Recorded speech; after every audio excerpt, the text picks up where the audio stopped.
Welcome back, Honors. Welcome back to it. Welcome back to your flipped classroom and our continuing discussion of the British effects in India, right? We were beginning to talk about and getting into the concept of the British and their effects on Indian culture and Indian classes, and actually how it led to violent revolts in India during their imperialistic movements in the late 1800s, right? So going into it, we left off in class talking about the deepening of this thing called the caste system, though, right? So basically the British came along and try and make themselves feel good. They basically deepened a social class system that would lead to economic repression and economic suppression of Indians against other Indians going forward, right? So for those of you who don't know what the caste system is it's heavily related to Hindu culture and also to reincarnation, right? So there was these different classes, all right, within different areas of India, right? And they all had different ones, right? And all these different regions of India and all these different principalities and states that were ruled by those Rajas might have had a little bit different variations of this, and it was used to try and explain the idea of reincarnation, right? So if you were born, for example, in this class, the warrior class, right, the Kshitras,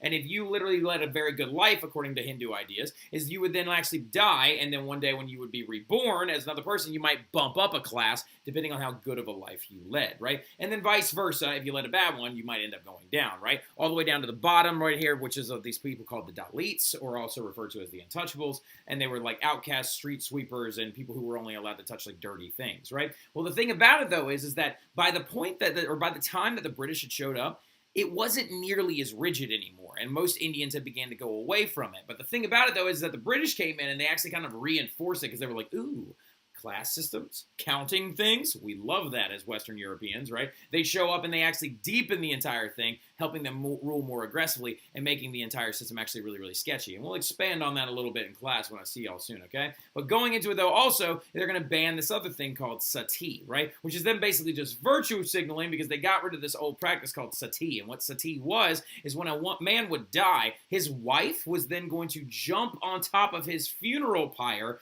and kill herself with him, right? Now, some of you are like, but Mr. Terry, I'm confused. I feel like getting rid of this would be a good thing, because women shouldn't have to burn themselves to death on top of giant bonfires, right? And I agree. I do agree with that. But the thing about it, though, is that the British got rid of this even though it was basically never practiced anymore. Like, most Indians didn't do it at all, and if they did, they were in very small areas, and it's not really up to you to tell people what they do or don't do with their cultural stuff. And the British were just doing it so they could put it in their newspapers and be like, oh, look what we got rid of, helping them out. It's a good thing we're here. No, it's not. It's way worse that you're there, right? Going into it, though, also, they're going to begin to destroy natural forests, and this is where we get into that stuff where the British really had a direct negative impact on the Indian people. They destroyed natural forests and deforested huge swaths of India so they could build railroads and farms to grow cash crops like cotton and tea and opium, right? Well, the thing about it, though, is if you're growing things like cotton and tea and opium, things that people can't eat, if there's ever like actually a famine or a drought or crop failure, it's going to lead to widespread famine, which it did multiple times because of Britain's actions in India and taking up that land to grow cash crops rather than food, right? Now, another big one, though, right here is going to be called the drafting of sepoys, right? So sepoys, what they were, are Indian soldiers that were actually forced to serve in the British military. They were not asked to do this. They took able-bodied young Indian men and forced them to serve in the British military, right? And the thing about these sepoys, though, is they're going to end up being forced to go fight in conflicts in China. They're going to be forced to go fight during World War I, and they never wanted to go to these places nor asked to go to these places. But also what's going to end up leading to is this thing called the Sepoy Mutiny, right? And the Sepoy Mutiny was in 1857 when all these guys decided to get together and hold a massive revolt because of the weapons that they were issued, right? And the reason why, or where this all came from, you might want to write this down because it's a big fat fill-in-the-blank question on your test, is because all of these sepoys were given the same weapon. They were given this thing right here, the 1853 Enfield rifle, right? The thing about this rifle is it's a musket. Now, why would the British, who have very much more technologically advanced guns, give muskets that take forever to reload and fire to all the Indian sepoys? That's exactly right. They gave it to them because they thought that they wouldn't be able to stage a revolt with these more primitive style weapons. Well, they were wrong, right? Because what ended up happening is a rumor spread throughout all the sepoys at one point in 1857, and what ends up happening is that rumor said that these bullet packs that they were giving them were actually sealed shut with animal fat, right? Now, it wasn't true. It was actually sealed shut with like a soapy-like substance called tallow and stuff like that, but a rumor had gone around that cow and pig fat have been used to seal these things shut, right? Well, the thing about it is y'all, for those of you who don't know, is that like you have to actually stick these things in your mouth, right? And you can actually see some of the dried adhesive right there on the end. You have to stick them in your mouth to rip them open and then pour everything in there and ramrod it down. Well, the thing about it, though, is y'all, Hindus do not believe in eating cows because it is a sacred animal to them. And then on top of it, Muslim Indians did not believe in touching or imbibing anything to do with pork because they thought they were disgusting animals. So there were dietary restrictions according to their religions. Well, the thing about it is the Indian soldiers were like, I'm not sticking this in my mouth anymore, man, because I heard a rumor going around that it's sealed shut with those animal fats. And what happens is the British were basically like, do it or we'll shoot you. And then the Indians got together and they were like, no, how about there's a way more of us because that indirect rule thing you've been using, how about there's way more of us, so how about we all jump you at the exact same time? And that's exactly what they did. And a widespread rebellion that took 2 years to suppress swept the entire continent of India, the subcontinent of India, and led to the widespread crushing of this revolt, because when the British show up with a very advanced military, they crushed the revolt and killed over 200,000 people, right? And then literally executed their leaders with this really screwed up thing called the blowing of the gun, which we'll talk about in class, right? They also are going to force Christian practices on Hindus and Buddhists, which makes no sense because that's not their faith, right? And so going into it, though, we're now going to begin to talk about, though, that, like, is that what's going to happen, though, or while we're leaving, we're like India in that location, or what, like, kind of in that, like, ethos right there, is due to the fact that the British don't leave India until 1847, which is absolutely ridiculous, right? So they're going to stay there and keep infringing upon those Indians' rights and doing all those things for a long time, actually for over 100 more years, right? Or nearly 100 more years. Now, going into it, though, we're now going to stitch in another flip where we're going to talk about the Europeans in Africa and talk about that, how it led to genocide and how it led to the widespread takeover of Africa as well. But I'll see y'all soon. I'll see y'all for your review on Tuesday morning, okay? Y'all have a good one. Africa, right? So look right here real quick. We're changing up our title again. We're now moving into the Europeans in Africa, right? So the biggest thing that we have to discuss is the fact that, number one, the Europeans have been in Africa for quite some time, right? The Europeans have actually been there setting up several different systems, including the slave trade system that actually happened on the western coast of Africa going back as soon as the 1500s, set up by the Portuguese. We talked about also how they were actually trying to navigate around Africa, trying to get past the Cape of Good Hope and also get to Indian spices. So Europeans have been there for quite some time. But the thing about it is that they want to now explore the parts of Africa that they've never actually charted, right? Now, if you look at this map of Africa during, I believe this is around 1870-ish, right? So this is actually where European spheres of influence were in Africa and contact in Africa. Look at it all being around the coastline. Well, Africa is going to go from looking like that to looking like this, right? Having all of its lands claimed by European powers and things like that. Reason why is because the Europeans want to actually discover, and like not discover because people already live there, want to try and explore and take over the interior of Africa, right? And they're going to use a lot of disgusting and nefarious tactics to do so, right? So going into it, the interior was believed to be full of raw materials. They believed that things like petroleum, diamonds, gold, things like that were going to be inside the interior of Africa. Now, they didn't find as many precious metals as they thought they would. They did find a lot of diamonds in South Africa, but the interior of Africa is going to be home to a lot of things like palm oil, rubber, and other kind of naturally occurring substances as well. Now, a quick review. If Europeans have been in Africa since the 1500s, why are they only exploring the interior during the 1800s now? Like, why is it taking them so long? A lot of it has to do with that quinine medicine, right? With their new technologies, Europeans now have the ability to explore the interior of Africa and not die from malaria, right? So the biggest thing when we're looking at it is we're now talking about the aspects of European growth because their imperialist colonies, go ahead, buddy. Their imperialist colonies are growing now because they have quinine medicine to kind of try and prevent the growth of the malarial diseases that will kill the explorers. And they also have things like steamboats and stuff like that that actually have a low berth, which means that they will actually be able to navigate some larger rivers. So the thing about it, though, also is that they're going in there with military technologies that will make them 100% unstoppable, which is absolutely terrifying and absolutely disgusting.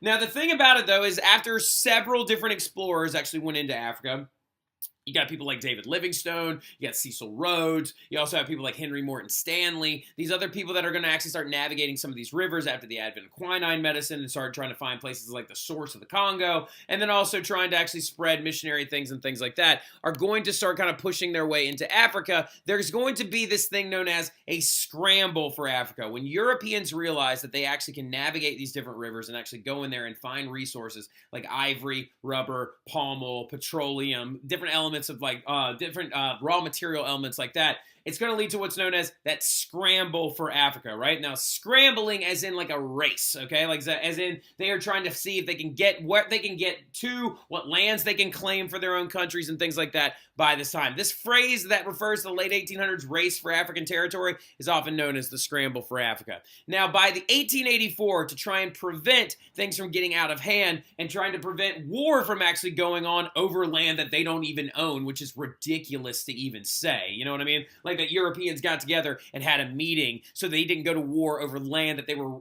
unlawfully stealing from other people, right? In 1884, the Berlin Conference would be held, right? Which was a meeting in Berlin, which was the capital of the German Empire, to split up the territory in Africa, and not a single African person was actually invited, right? Now, the man who led that conference is none other than Otto von Bismarck, right? Otto von Bismarck can be seen right here actually splitting up this cake, which of course is labeled Africa, right, with other Europeans around the table. By 1904, the entire continent of Africa was going to be owned completely by Europeans. Now, something else that we need to understand really, really quickly is that the Europeans that are arriving in these different areas by this point are actually coming in with military technology that Africans had no ability to stop, and the people that they're actually taking over are tribal society Africans. Sub-Saharan Africans during this time period were still tribal in setup, right? Many of them didn't have written languages. Many of them actually kind of operated much more on traditional values, and also some were even at the time still semi-nomadic, right? So the thing about it is like much like the Native Americans in like the United States, this land would be taken from them using a lot of nefarious tactics. But no situation was nearly as bad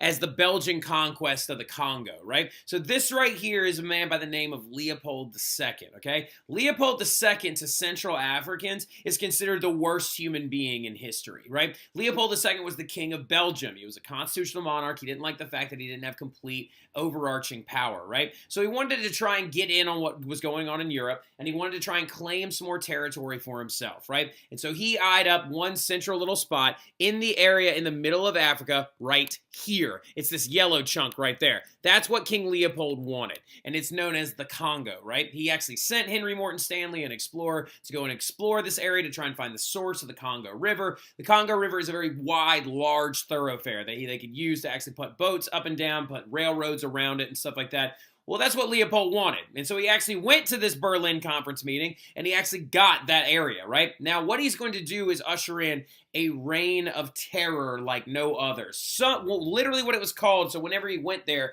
the original resource that he wanted was ivory, right? Because it was worth a lot of money. And then later on, that's going to change in the late 1800s, and the Belgians are going to start trying to harvest rubber from there as much as possible.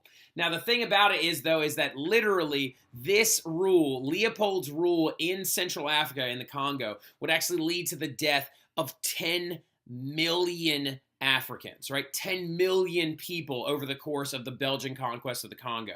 And it was in disgusting manners, right? He would apparently his forces would make other tribal Africans harvest rubber by taking their family members hostage. They also created an indirect military force known as the Force Publique, where they recruited other Africans to actually suppress other Africans by giving them guns and weapons to try and force the other Africans to go off and actually farm and harvest this rubber as well. Now, the crazy screwed up part about it, and the symbol that is very well known about this Belgian conquest of the Congo, is that every time a Force Publique soldier would fire a weapon, they would have a spent cartridge, right? A cartridge that showed that they had shot a weapon.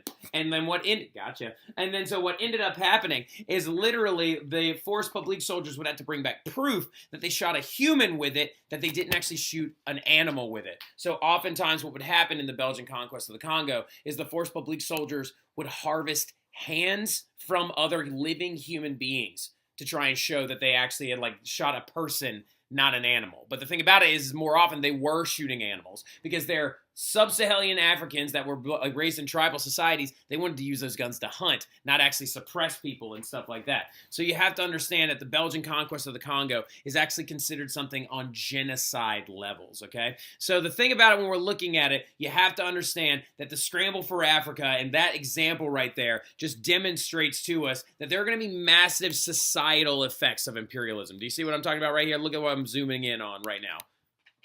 Focusing on these societal effects of imperialism, we just talked about one, right? When the Belgians went into the Congo and destroyed this entire thing, genocide is a societal effect of imperialism, right? Also, when you're looking at societal effects, racism is going to be a massive societal effect as well. So going into this understanding, these are very important that you understand, right? Because the major effects of imperialism are going to be widespreading, and are going to be very important, and I'm also going to be heavily testing you on them, right? So looking at this entire thing, revolts against European rule, of course, are actually going to happen. When we look at things like the Belgian conquest of the Congo as our example, by the way, really interesting little fact is that some people in Africa will actually name their children Adolf after Hitler because they've heard of a person that's taken over most of Europe and done all these things, and they think it sounds like a strong name, but the one name that nobody will ever name their child in Africa is Leopold because he's considered the level of Hitler to Africans as the level that the name Adolf is to people in Europe, right? So the thing about it, though, is revolts against European rule are going to happen, right? When you are taking over people and stripping their land and resources from them unlawfully, revolts are going to happen against European rule. We talked about this a little bit in class as well when we reviewed in our warm-up. We talked about the Taiping Rebellion in China. We talked about, actually, the Sepoy Mutiny in India.